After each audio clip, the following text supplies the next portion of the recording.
Chapter 100 Jia Yuan City. The Lan province is the 8th largest of the 13 provinces in the state of Yue.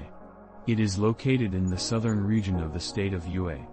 Despite its small size, it is said to be quite wealthy, second only to the Xin province. With fertile land, countless rivers, lakes, and canals running through the region, as well as constant favorable weather, the province was extremely suited to growing grain and rice. Thus, it became the state's largest producer of crops. Located in the center of Lan province was Jia Yuan City. Although it wasn't the Lan province's capital, it was, without question, the largest city its province. The Great Lu Canal, which spanned from the north to the south of the province, passed through the center of the city. In addition, several roads and waterways also ran through the city.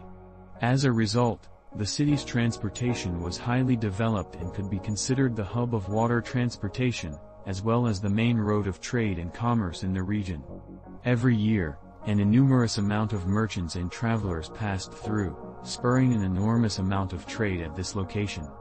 Therefore, the fact that Jia Yuan City became the largest city in the province was not strange in the least. In Jia Yuan City, there was traffic of all sorts. Docks and boatmen were numerous, and could be found anywhere in the city.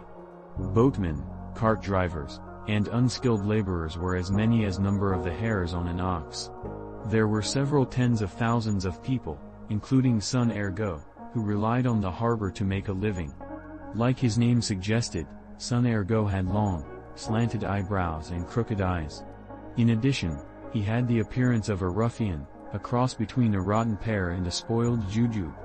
However, because he was skilled in flattery and reading body language, he had actually been able to secure the position of minor gang leader. Managing several tens of unskilled porters, he made a living off the harbor transporting the goods and luggage of passing merchants. This was the reason why Sun Ergo's many subordinates had hastily gathered at early dawn and respectfully addressed him with "Good morning, Grandpa and Grandpa has come." Hearing these greetings, Sun Ergo could not help but be somewhat smug. After all, being addressed as Grandpa indicated that here, he was someone of status. Consequently, he exhibited an air of arrogance. He finally responded to his subordinate's greetings after snorting from his nose, "Who is Grandpa? Shouldn't it be Grandpa Ergo? It should, but here, there's only a two-legged dog imitating a man. Ha ha. Ha ha." The burst of mocking and ridicule could not mask the words that entered Ergo's ear. After Sun Ergo had heard this, his face suddenly sunk, and his mood dropped in an instant. He slowly turned his head and looked to the several tens of people at the other side of the dock. He brought his gaze down to a large, burly, dark-skinned man as a hint of hate flashed in his eyes. Among all the people that Sun Ergo hated the most in the entire city of Jia Yuan, this large, dark-skinned man would absolutely make it into his top 3. If someone were to tell him that he or she would use the wealth of Sun Ergo's entire family to thoroughly make this large, dark-skinned man disappear from the world, Sun Ergo might hesitate, but if he or she changed it to only half of Sun Ergo's wealth, he wouldn't hesitate to agree in the least. Naturally, this was because he led a life of decadence. The so-called entirety of his family's wealth wasn't much to begin with. No one had known what the dark-skinned man's name was for quite a long time. The people at the harbor either addressed him as Grandpa Black, or his nickname, Black Bear.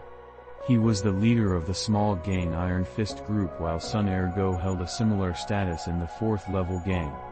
As a result, these factions had arrived at this dock to supervise the porters of their respective sides. A mountain cannot hold 2 tigers, let alone this minuscule dock. As a result, the two gangs have had tense relations since. After several conflicts over merchant customers, their relationships grew even more vile. Whenever the two gangs saw each other, they would sneer in contempt and shove each other aside, falling short of a full-on conflict. If the subordinates acted in this manner, then what was there to say about the greatest beneficiaries of the business here, Sun Ergo and Black Bear? These two figures looked at each other with great dislike. However, as the young gang leaders, These two knew that the Iron Fist group and the fourth level gang were allied gangs. They had united to fend off the comparatively larger Poison Dragon gang. As a result, although the two had wanted to drive the other away from this place and monopolize the dock, they could only restrain themselves for the time being. However, they accumulated resentment and fury against one another and vented their feelings through their subordinates' verbal conflicts. Their exchange of insults had become a common occurrence that took place every morning. As a matter of fact, Sun Ergo's subordinates did not even wait to initiate a conflict. Many clever, eloquent subordinates struck back without a trace of politeness. Do you know what animal is the most stupid of them all? Bears. Which of bears are the most stupid? Black bears without a doubt. Ha! When Black Bear had originally heard his own subordinates ridicule the other party, his face wore a proud expression. However, his elated face darkened after hearing these words. Sun Ergo started to smile. Pleased, he patted the shoulders of several subordinates to further encourage them. Black Bear's subordinates were not to be outdone. Those on Sun Ergo's side were not polite either. A great deal of filthy words spurted out from both sides. Everyone became each other's old grandpa, and neither side feared the other. Naturally, the conflict at the dock was not pleasant to hear. Vulgar unpleasantries of all kinds were exchanged. As the leaders of their respective gangs, Sun Ergo and Black Bear coolly looked at each other. Since they were people with status, they naturally could not join in the abusive, quarrelsome racket. Just as these two sides' mouths and tongues were about to dry, saliva suddenly splattered. One of Sun Ergo's subordinates cried out in alarm, "A boat is drawing near." These words roused Black Bear's near 100 cursing subordinates, who all exhaled in surprise. They all stopped making noise and immediately turned their gazes toward the river bank. After all, shining white silver was far more attractive than the fleeting verbal delight. However, when Black Bear's group looked toward the boat and the dock, they were somewhat disappointed. It was only a small flat boat. At best, it would only have 3 to 5 merchant customers, which was not a large amount of business at all.